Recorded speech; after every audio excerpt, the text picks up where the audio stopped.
before we came on air, I spoke to Juliette Touma. She's spokeswoman for the United Nations Relief and Works Agency for Palestine refugees. Well, sadly, Fiona, as of this morning, the short pause has come to an end, and bombardment has resumed by Israeli forces across the Gaza Strip, including in the southern parts of the Gaza Strip.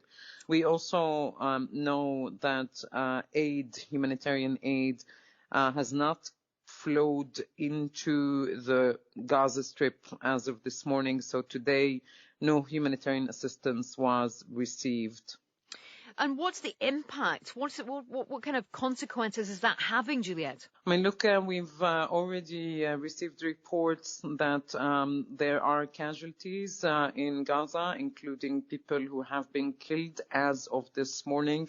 While we continue to distribute assistance to our shelters at UNRWA, we're of course following with very serious concern the lack of aid coming into Gaza, and we do hope that aid will resume as soon as possible, because the number of people who depend on that aid is huge.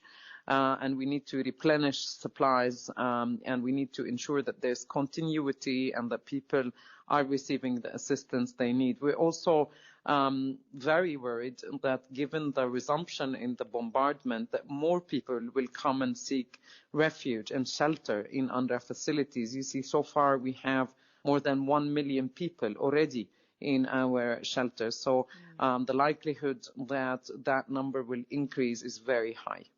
And Juliette, we've spoken many times in the past. I know that you have sadly lost colleagues in Gaza. Just how difficult is it to...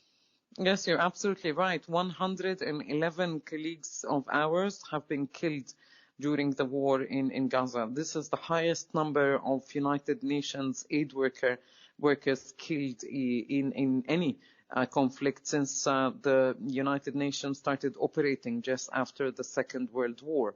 And so it is with a lot of sadness and shock that we confirm this news.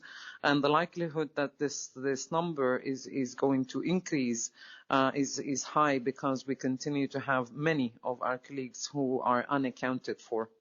And the Israeli military has dropped leaflets warning residents in parts of southern Gaza to flee for their safety as bombing resumes. Just how practical do you think that is for people to leave? The question is to leave to where? To leave to where? There is no place that is safe in the Gaza Strip. We have been saying this since the very, very beginning.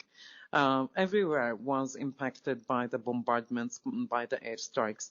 And so to flee where? Already the shelters in the south, including one that I visited just a few days ago, the shelters are overcrowded with people.